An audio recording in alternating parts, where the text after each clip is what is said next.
কাকের কর্কশ ডাকে ঘুম ভেঙে গেল নম্রতার। দক্ষিণের জানালায় বসে থাকা কাকটা কৌতূহলী চোখে চেয়ে আছে। ঘর ভর্তি প্রথম ভোরের আলো। নম্রতা চোখ মেলে চারপাশটা দেখল। অপরিচিত ঘর, অপরিচিত বিছানা। সদ্য ভোরের ঝাপসা আলোয় অপরিচিত ঘরটা আরও বেশি অপরিচিত ঠেকল নম্রতার। শরীরটা দুর্বল লাগছে, হাতে পায়ে বল পাওয়া যাচ্ছে না। নম্রতা ধীরে সুস্থে বিছানা থেকে নামল। গায়ে তার নিদ্রার টি শার্ট আর ট্রাউজার। গায়ের পোশাকের দিকে কিছুক্ষণ ভ্রু কুঁচকে চেয়ে থেকে জানালার পাশে গিয়ে দাঁড়ালো সে। মিনিট খানেক ঠায় দাঁড়িয়ে থেকে হঠাৎই গুটি গুটি পায়ে ঘর ছাড়ল নম্রতা। আশপাশটা দেখতে দেখতে উঠে গেল ছাদে। চালচলনে তার অস্বাভাবিকতার ছোঁয়া, যেন ঘুম আর জাগরণের মাঝামাঝি কোনো রাজ্যে হেঁটে বেড়াচ্ছে সে। ছাদের দরজায় পৌঁছেই স্তম্ভিত হয়ে গেল নম্রতা। ছাদটাকে হঠাৎ করেই রূপকথার রাজ্য বলে বোধ হলো। বিশাল ছাদটা ভোরের আকাশে আলো আর কুয়াশায় ঝাপসা দেখাচ্ছে চোখে। সেই ঝাপসা আলোতেই টানা বারান্দা দেওয়া ছনের ঘরটা চোখে পড়ল নম্রতার। বারান্দার বাঁশগুলো বাহারি লতাপাতায় ঢাকা। ঘরের পাশে মাঝারি আকারের শিউলি গাছে ফুটন্ত কিছু শিউলি। কুয়াশায় ডুবে থাকা ঘরটা যেন দরদি শিল্পীর ভীষণ দরদ দিয়ে আঁকা প্রকৃতির গল্প। ফুল গাছে ভরে থাকা চারপাশটা কি স্নিগ্ধ। এ যেন এক রূপকথার বেলি ফুলের রাজ্য। নম্রতা বিস্ময় নিয়ে সামনে এগোলো। ঘরের সামনের 2-3 হাতের রাস্তাটা শিউলির চাদরে ঢাকা। নম্রতা কৌতূহল নিয়ে বারান্দার সামনে গিয়ে দাঁড়ালো। বারান্দার এক কোণায় ছোট্ট একটা দোলনা। দরজার পাশের দেয়ালটিতে ঝুলছে ভীষণ পুরনো এক হারিকেন। পশ্চিমের দেয়ালটিতে নকশা করা বেতের বাক্স। তাতে গুটি গুটি অক্ষরে লেখা ডাক পিয়ন। নম্রতার ঠোঁটে হাসি ফুটল, চোখে ফুটল রাজ্যের বিস্ময়। ঢাকা শহরে এমন একটা ঘর, অবিশ্বাস্য। নম্রতা ডাক পিয়নের দিকে পা বাড়াতেই অদ্ভুত তীক্ষ্ণ কণ্ঠে চেঁচিয়ে উঠল কেউ, শ্যামলতা, শ্যামলতা, চিঠি, চিঠি, আমার নাম ডাক পাখি, আমার নাম ডাক পাখি। নম্রতা চমকে 2 পা পিছিয়ে দাঁড়ালো। ভীষণ ভীত চোখে আশেপাশে তাকালো। কই, কেউ নেই তো। নম্রতার ভাবনার মাঝেই আবারও চেঁচিয়ে উঠল সেই কণ্ঠ, শ্যামলতা, শ্যামলতা, চিঠি, চিঠি। নম্রতা এবার ভয়ে ভয়ে বারান্দার দিকে তাকালো। বিস্ময় নিয়ে আবিষ্কার করল বারান্দার এক কোণায় ঝুলছে খাঁচায় বন্দি হৃষ্টপুষ্ট টিয়া পাখি। নম্রতা বোকা বোকা চোখে চেয়ে রইল। টিয়া পাখিটা তার নামই তো ডাকছে। কি আশ্চর্য, পাখিটা তাকে চেনে। নম্রতার ভাবনার মাঝেই দরজা খুলে বেরিয়ে এলো দীর্ঘকায় এক মানব। নম্রতা চোখ ফিরিয়ে দরজার দিকে তাকালো।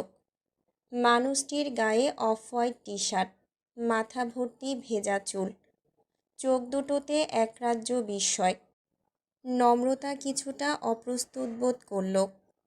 ফিরে যাবে বলে সিদ্ধান্ত নিতেই হেসে এগিয়ে এলো মানুষটি। এত সকালে উঠে পড়েছেন যে? পর মুহূর্তেই উদ্বিগ্ন কণ্ঠে বলল, জ্বর কমেছে দেখি। নম্রতা 2 পা পিছিয়ে গিয়ে ভ্রু কুঁচকে তাকালো। উত্তর দিল না। আরফান বাড়িয়ে দেওয়া হাতটা গুটিয়ে নিয়ে বলল, কি হলো? নম্রতা চোখ ছোট ছোট করে চেয়ে রইল, উত্তর দিল না। আরফান কপাল কুঁচকে তাকালো। নম্রতাকে আগাগোড়া নিরীক্ষণ করে বলল, জ্বর নিয়েই পাতলা কাপড়ে ছাদে আসার কি প্রয়োজন ছিল? কমন সেন্স নেই? কত ঠান্ডা পড়ে গিয়েছে দেখেছেন? এইটুকু বলেই ঘরে ঢুকে গেল আরফান। কয়েক মিনিটের মাঝেই চাদর হাতে বেরিয়ে এলো আবার। চাদরটা নিয়ে নম্রতার দিকে এগিয়ে আসতেই ছিটকে সরে গেল নম্রতা। ধমক দিয়ে বলল, খবরদার, আমার কাছে দাঁড়ানোর সাহস করবেন না। বেয়াদব পুরুষ মানুষ। আপনার মনের খবর আমি খুব ভালো করেই জানি। আরফান থমকে দাঁড়ালো, অবাক চোখে চেয়ে রইল। নিজেকে ধাতস্থ করে মৃদু হাসল। আচ্ছা, তো কি জানেন? আপনি যে আমায় পটিয়ে ফটিয়ে নিজের জীবন থেকে আউট করতে চান তা খুব ভালো করেই জানি আমি। দেখুন ডক্টর, এত নাটক ফাটকের দরকার নেই। আমার প্রতি এত মায়া দেখানোরও প্রয়োজন নেই। আমি এমনিতেও আপনাকে বিয়ে করব না। আপনার যাকে ইচ্ছে আপনি বিয়ে করতে পারেন, আমার কোনো আপত্তি নেই। আমি বাবাকে আমার সিদ্ধান্ত জানিয়ে দেব। আপনি চাইলে আপনার মাকেও জানিয়ে দিতে পারি। নাও চয়েস ইজ ইয়োর্স। নম্রতার কথায় যেন আকাশ থেকে পড়ল আরফান। আকাশসম বিস্ময় নিয়ে বলল, কি বলছেন? কেন বলছেন? দুপুরে আসিনি বলে এত রাগ? নম্রতা চোখ রাঙিয়ে তাকালো, দাঁতে দাঁত চেপে বলল, আপনি দুপুরে আসুন বা বিকেলে আসুন বা মধ্যরাতে কারো সাথে ফোন আলাপে ব্যস্ত থাকুন, কোনো কিছুতেই আমার বিন্দুমাত্র মাথা ব্যথা নেই। আমি আপনাকে বিয়ে করব না মানে করব না। আরফান হাসল। নম্রতাকে জোর করে টেনে নিল কাছে। নম্রতা হাত ছাড়ানোর প্রাণপণ চেষ্টা করেও লাভ বিশেষ হলো না। আরফান নম্রতাকে শক্ত করে চেপে ধরে চাদর জড়ালো গায়ে। নম্রতাকে ধাক্কাধাক্কি করতে দেখে হাতের বাঁধন শক্ত করে বলল, আহ, লাফাচ্ছেন কেন? বিয়ে করবেন না বললেন শুনেছি তো। বিয়ে না করলে জড়িয়ে ধরা যাবে না। আপনার যদি বিয়ে করতে ইচ্ছে না হয় তাহলে করব না। জোরাজুরি কে করেছে? বিয়ে তো সবাই করে। আমরা বরং লিভ ইন রিলেশন কন্টিনিউ করব। বাইরের দেশগুলোতে এসব কমন ব্যাপার না। নম্রতা ধাক্কাধাক্কি থামিয়ে অবাক চোখে তাকালো। পর মুহূর্তেই রাগে ফুঁসে উঠল। আরফানের থেকে দূরে সরার চেষ্টা করে বলল, আপনি খুবই জঘন্য একটা মানুষ। কি মনে করেন আমাকে? খুব সস্তা? মাঝরাতে অন্যের ফোনালাপে ব্যস্ত থাকবেন অথচ আমার বেলায় ব্যস্ততা। আমি বেঁচে আছি না মরে গেছি তাতে বিন্দুমাত্র মাথা ব্যথা নেই আপনার। নিজ থেকে ফোনটা পর্যন্ত দেন না। আর আমি ফোন দিলে বিরক্তিতে ফোন বন্ধ। এতই যদি বিরক্তি তাহলে এত নাটকের প্রয়োজন কি? আপনার জীবনে আমার অস্তিত্ব ব্যস্ততার খেয়াল হওয়ার মাঝেই সীমাবদ্ধ নিষ্প্রভ। আমি বোধহয় অতটাও সস্তা নই। এতটা অবহেলা আমি ডিজার্ভ করি না। আর আপনি ডিজার্ভ করেন না আমাকে। কখনোই ডিজার্ভ করেন না। ছাড়ুন আমাকে। কথাগুলো বলতে বলতেই কেঁদে ফেলল নম্রতা। আরফান আহত চোখে তাকালো। রাগারাগি না করে কয়েক সেকেন্ড চুপ করে রইল। মৃদু কণ্ঠে বলল, আপনাকে অবহেলা করা আমার পক্ষে সম্ভব বলে আপনার বিশ্বাস হয় নম্রতা? নম্রতা রাগে ফুঁসতে ফুঁসতে অন্যদিকে চেয়ে রইল। উত্তর দিল না। আরফান দীর্ঘশ্বাস ফেলে বলল, আমি যে এমনই তা তো আপনি জানেন নম্রতা। বারবার ফোনে কথা বলার চেয়ে আপনাকে অনুভব করতেই বেশি পছন্দ করি আমি। যখন আমাদের মাঝে চিঠি দেওয়া নেওয়া হতো তখনও কি আমি এমনই ছিলাম না? নম্রতা কিছুক্ষণ চুপ থেকে রুদ্ধ কণ্ঠে বলল, তাই বলে কখনো অবহেলা করতেন না। এক সপ্তাহ পরও যখন চিঠি লিখতেন আমার মনে হতো আপনার সবটা জুড়ে শুধু আমিই আছি। কিন্তু এখন তেমনটা হচ্ছে না। আমার বারবার মনে হচ্ছে আপনি অন্য কারো মায়ায় জড়িয়ে পড়েছেন ডক্টর। এমন যদি হয় তবে আমায় সরাসরি বলুন। আমি আপনার পথে বাধা হব না। আরফানের মেজাজ বিগড়ে গেল। নম্রতাকে ছেড়ে দিয়ে বারান্দার দরজায় গিয়ে বসল। কিছুক্ষণ ঝিম মেরে বসে থেকে চোখ তুলে তাকালো। নম্রতার হাতটা জোরপূর্বক টেনে নিয়ে পাশে বসালো। নম্রতার হাতের আঙুলে নাড়াচাড়া করতে করতে বলল, কেন আমায় অবিশ্বাস করছেন নম্রতা? আমি কি এমন কিছু করেছি যা আপনার পছন্দ হয়নি? আমি মাঝরাতে কারো সাথে কথা বলি এটা আপনার ভুল ধারণা।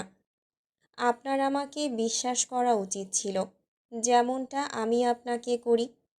কিছুদিন যাবৎ একটা মেয়ে ভীষণ বিরক্ত করছিল আমায়।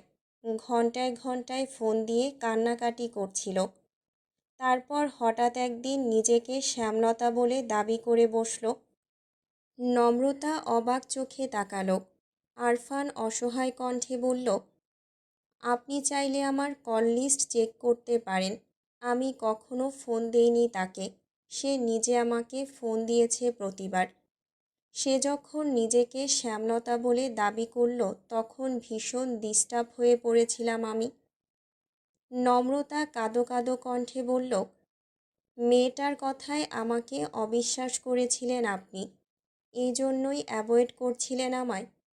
আরফান হেসে ফেলল। নম্রতাকে এক হাতে জড়িয়ে ধরে আলতো চুমু খেলো কপালে। ভীষণ তৃপ্তি নিয়ে বলল, 1 সেকেন্ডের জন্যও নয়। তাহলে মেন্টালি ডিস্টার্ব হয়ে পড়েছিলেন কেন? মেয়েটার ফোন নাম্বারটা ব্লক করে দিলেই তো হতো। আরফান নম্রতাকে শক্ত করে জড়িয়ে ধরে দীর্ঘশ্বাস ফেলল। বলল, আপনি নিজেও জানেন না শ্যামলতা নামক মানুষটা আমার অনুভূতির কতটা জুড়ে আছে নম্রতা।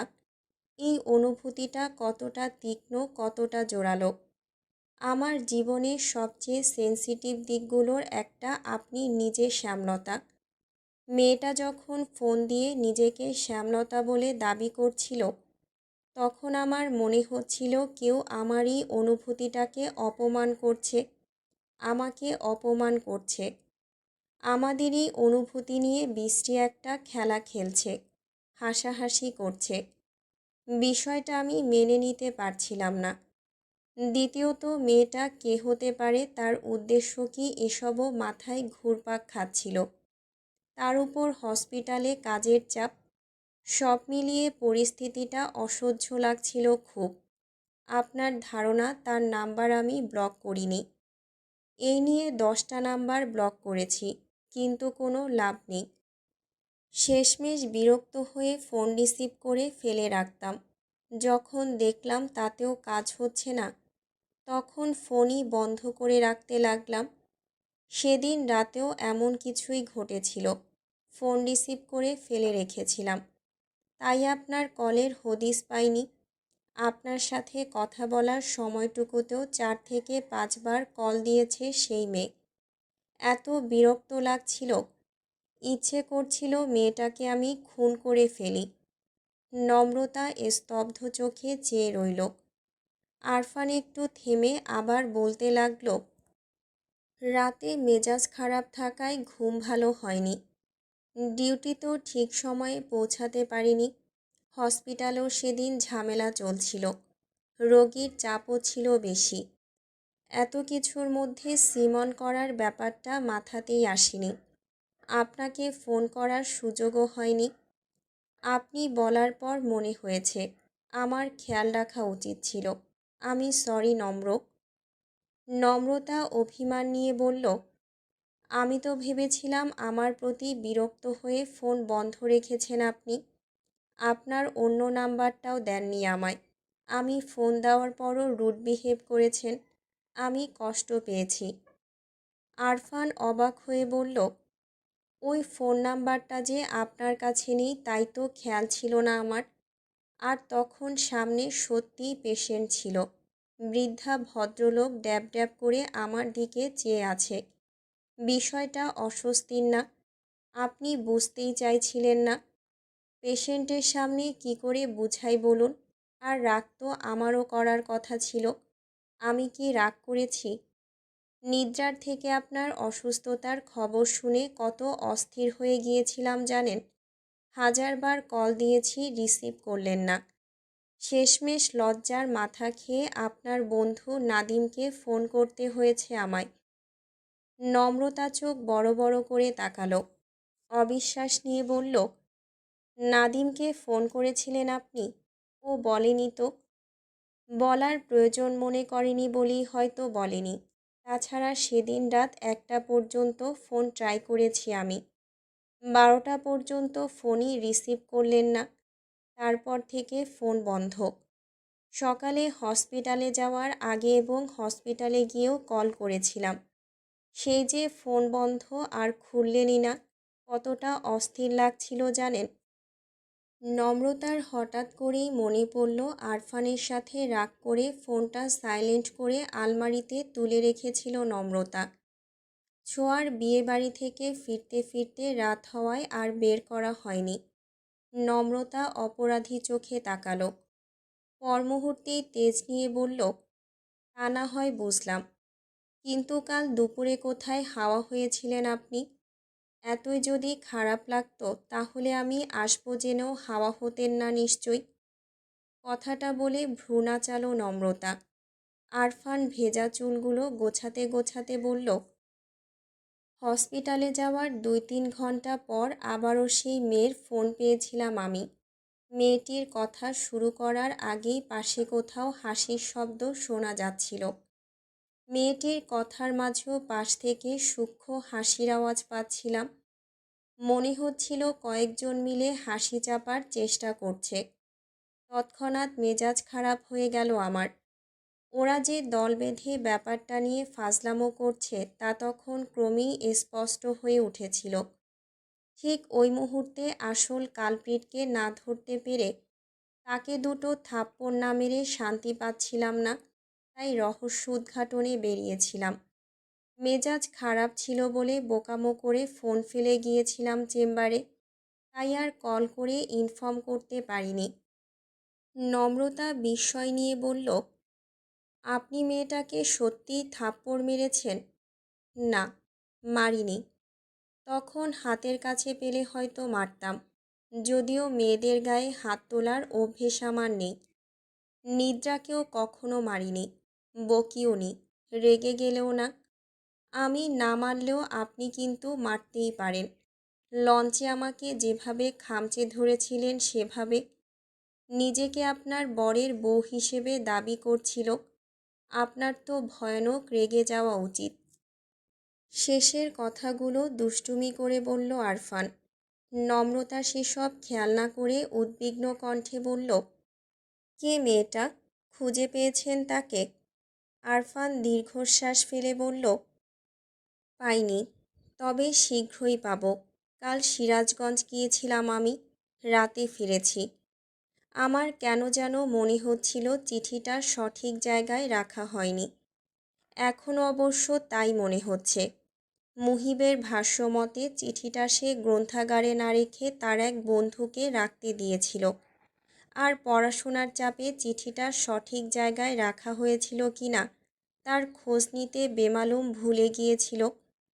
আমি আপনার ফোন না পেয়ে প্রায় ৩ দিন পরে মুহিবের সাথে যোগাযোগ করি। মুহিব যোগাযোগ করে তার বন্ধুর সাথে। তার বন্ধু তাকে জানায় চিঠিটা সঠিক জায়গায় রাখা হয়েছে। মুহিবও আমায় সেরকমটাই বলে। আপনি যখন ২ সপ্তাহের মাথাতেও কল করলেন না, তখন মুহিবকে গ্রন্থাগারে গিয়ে চিঠি আছে কি নেই তার শিওর হয়ে জানাতে বলি। সেদিনই মুহিব গ্রন্থাগারে গিয়ে বইয়ের ছবি তুলে পাঠায়। চিঠি নেই। তার মানে চিঠিটা আপনি পেয়েছেন, এমনটা ধারণা করেই অপেক্ষা করতে লাগি। এখন প্রশ্ন হলো, তার বন্ধু কি চিঠিটা সত্যিই রেখেছিল বইয়ে? নম্রতা স্তম্ভিত চোখে চেয়ে থেকে আর্তনাদ করে বলল, ইয়া মাবুদ, এই একটা চিঠি নিয়ে এত কাহিনী! আমার মাথা ঘুরছে। মুহিব ভাইয়ের বন্ধু আবার আরেকজনকে রাখতে দিলেই হলো। চিঠি এভাবে সার্কেলের মতো ঘুরতেই থাকবে, রহস্য ঘুরতেই থাকবে ভন ভন করে। ভয়াবহ। আরফান হাসল না, গম্ভীর কণ্ঠে বলল, মুহিব আমার সাথে ঢাকা এসেছে। আজ বিকেলে তার সেই বন্ধুকে একটা কফি শপে দেখা করতে বলা হয়েছে। আমার মনে হয় এবার উত্তর মিলবে। নম্রতা আরফানের কাঁধে মাথা হেলিয়ে দিয়ে বলল, এত কাহিনী! আমি তো শুনতে শুনতেই টায়ার্ড হয়ে গিয়েছি ভাই। আরফান হেসে বলল, এত অল্পতেই ক্লান্ত? তাহলে ৪ বছর ধরে অপেক্ষা করলেন কিভাবে? ক্লান্ত হয়ে পড়েননি? আমাকে খুঁজে পাওয়াটাও মুশকিল ছিল। নম্রতার স্বস্তির নিঃশ্বাস ফেলে বলল, তখন আপনি পাশে ছিলেন না বলে পেয়েছি, এখন আছেন, এখন আমার বিশ্রাম। আরফান হেসে নম্রতাকে সামনে টেনে নিয়ে বলল, রাগভিমান কমলে কাছে আসুন তো, জ্বর কমেছে কিনা দেখি। কাল এসে আপনার অসুস্থতার কথা শুনে কত ভয় পেয়ে গিয়েছিলাম জানেন। মা আমাকে দুটো থাপ্পড় মেরেছে গালে।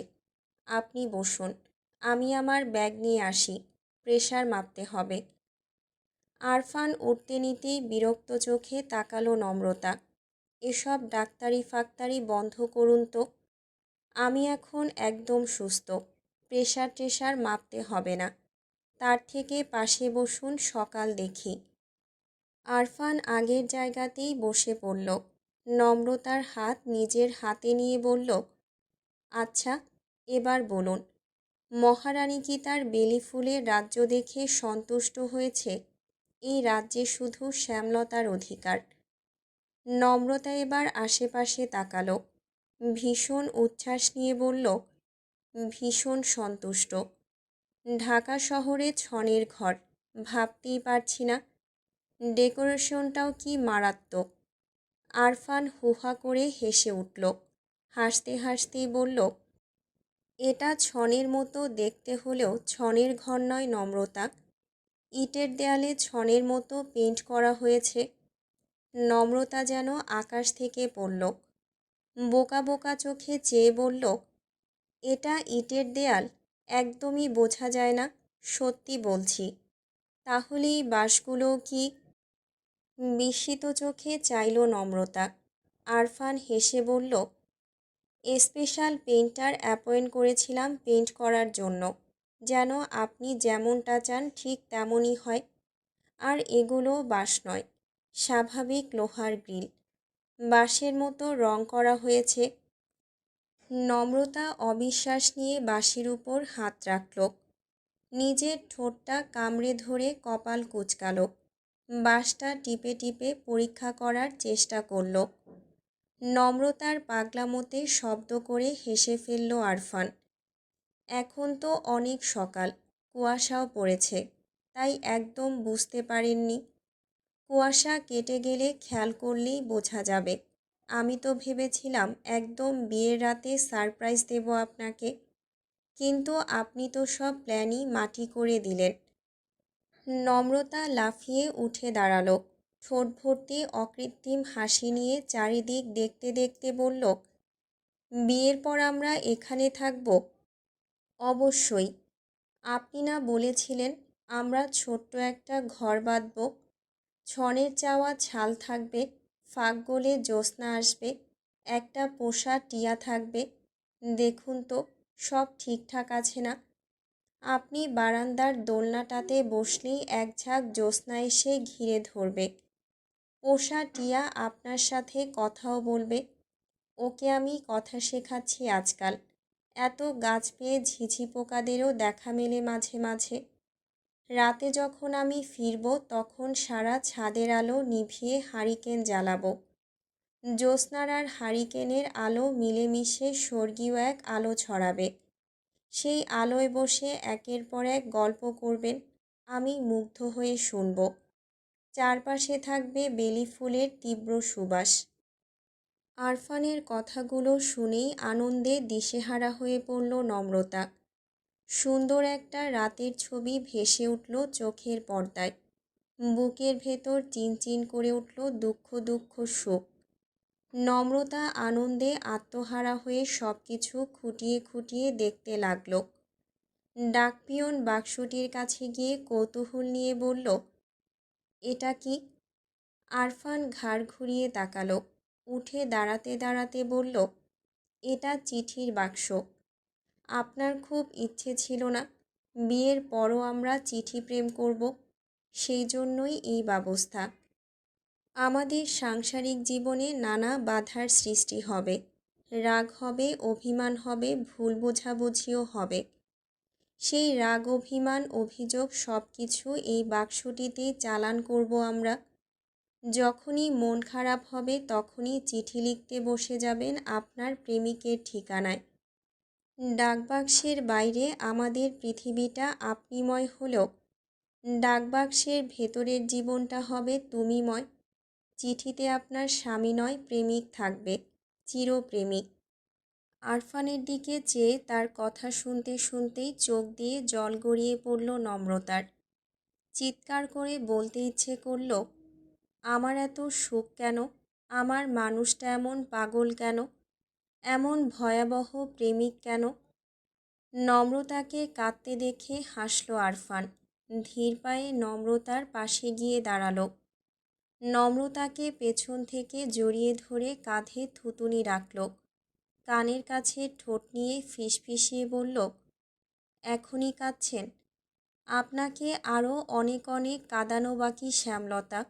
আমি আপনাকে কাঁদিয়ে কাঁদিয়েই ভালোবাসব। এবার ডাকপিয়নটা খুলুন, কিছু আছে নিশ্চয়।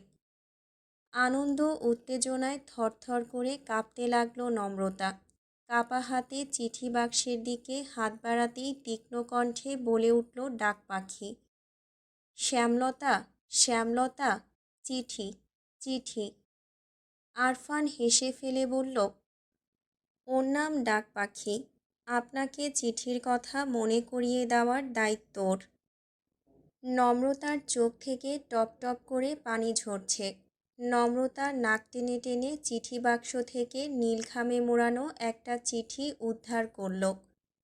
চিঠিটা মেলে ধরতেই দুই হাতে কোমর জড়িয়ে ধরে খোলা কাঁধে মুখ ডুবালো আরফান।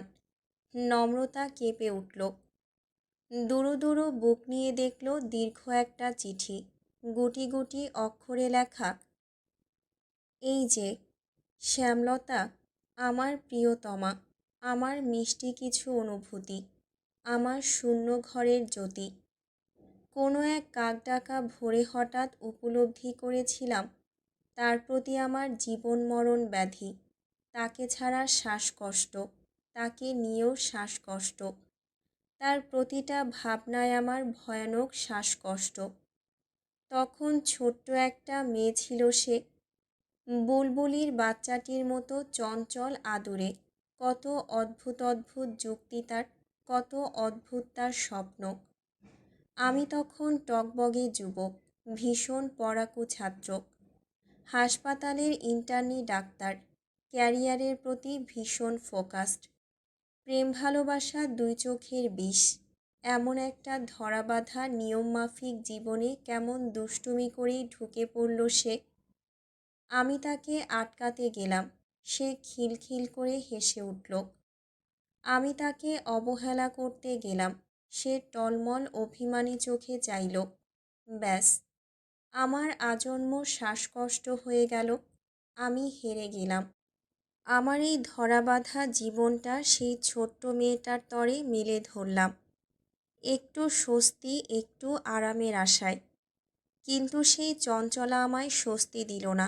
সেই ছোট্ট শ্যামলতার চিঠির ভাঁজে কথার তোড়ে স্বস্তি নামক পাখিটা শ্বাসরোধ হয়ে মরেই গেল। আহা, কি অকাল মৃত্যু তার! ডাক্তারের ডাক্তারই উবে গেল। প্রেসক্রিপশনের পাতায় ঔষধের নাম মিলিয়ে গিয়ে গুটি গুটি অক্ষরে ভেসে উঠতে লাগলো আবেগময় চিঠি, তার টানা টানা অভিমানী চোখ। আমি এলোমেলো হয়ে গেলাম, মরে গেলাম। বিশ্বাস করো, সেই ছিল আমার প্রথম মৃত্যু। শ্যামলতার বিষে আকণ্ঠ ডুবে বিস্ময়কর স্বেচ্ছায় মৃত্যু। তারপর একদিন হঠাৎ হারিয়ে ফেললাম তাকে। আমার শ্বাসকষ্ট বেড়ে গেল, পাগল হয়ে উঠলাম, ছটফট করে উঠল বুক। তারপর যেদিন ফিরে পেলাম, তার টলমল অভিমানী চাহনিতে স্তম্ভিত হলাম, ক্লান্ত হলাম। আমার শ্বাসকষ্টের মাত্রা সেদিন সহ্য ছাড়ালো। আমি ভেসে গেলাম। তাকে কাছে পেলে বুক শুকিয়ে আসতে লাগলো। দূরে গেলে শুরু হতে লাগলো তীক্ষ্ণ বুক ব্যথা। তাকে আমি কি করে বোঝাই এই ক্ষণিকের বুক ব্যথায় কত সুখ, বেদনাময় স্বস্তি। দিনের পর দিন দূরত্ব রেখে হঠাৎ তাকে কাছে পাওয়া, তার অভিমানী চোখ নেড়ে নেড়ে এক আকাশ অভিমান ঝাড়া যে আমার কত প্রিয়, আজ বলতে দ্বিধা নেই। আমি তার পাগল প্রেমিক, তবে তার রূপ নয়, তার অভিমানী চোখ দুটোরই ভয়ানক প্রেমিক। আমি তার শরীরের মসৃণ বাঁক নয়, তার বাম পায়ের স্বর্গীয় তিলের প্রেমিক। তার ঠোঁটের রং হওয়ার থেকে কপালের টিপ হতে পারাটাই আমার প্রিয়। তাকে খুব কাছে টানার চেয়ে বুকের ভেতর স্থাপন করে প্রতিটা মুহূর্তে পাওয়া চিনচিনে সুখটাই আমার প্রিয়। তার নেশাধরা যৌবন থেকে তার নেশাধরা হাসি আমার প্রিয়। তাকে প্রকাশ্যে শতবার ভালোবাসি বলার চেয়ে চুপি চুপি নিরন্তর নিরবিচ্ছিন্ন বিশ্রামহীন ভালোবেসে যাওয়াটাই আমার প্রিয়। শোনো মেয়ে, সেই সর্বগ্রাসীকে বলে দিও, তার কাজল রঙা চোখ দুটোতে আমার মৃত্যুও প্রিয়। শোনো, শুনছো শ্যামলতা? আমার তোমাকে নয়, তোমার অভিমানী চোখ দুটো খুব প্রিয়। তোমাকে এক সমুদ্র কাঁদিয়ে এক পাহাড় অপেক্ষা করিয়ে একাকার সুখ দেওয়াটাই আমার ভীষণ প্রিয়। ইতি তোমার সে।